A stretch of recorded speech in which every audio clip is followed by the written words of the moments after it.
I mean, hindi man ako maputi, pero I can attest na tinulungan ako maging flawless. Diyos, flawless daw. Kahit pa paano ay hindi na ako nagkaka-pimple, diba? Because of this soap. Diba?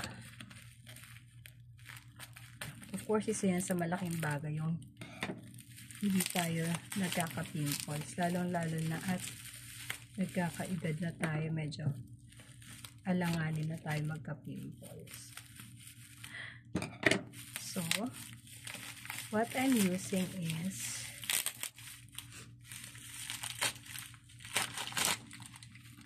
Honest Glow Papaya Soap. O, diba?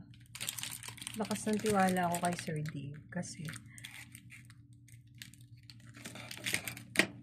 ayan, achieve ko pa rin ang aking yan naman mga mi.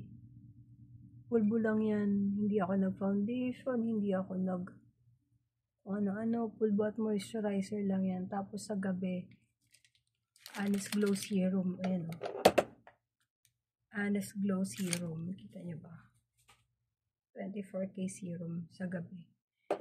Diba? Tapos ang panghugas ko ng face, CD facial wash. Kasi tatagasos pa yun eh. Kaya ito na lang. Honest Glow for the face and body and everywhere. Diba?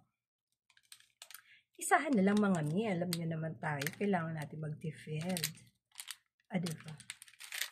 And nabundle yung binili ko para ilang buwan ko na din itong gagamitin. Siya. Yun lang mga mi. Andiyan ang link sa Yellow Basket or sa Get Yours Now. Yun lang.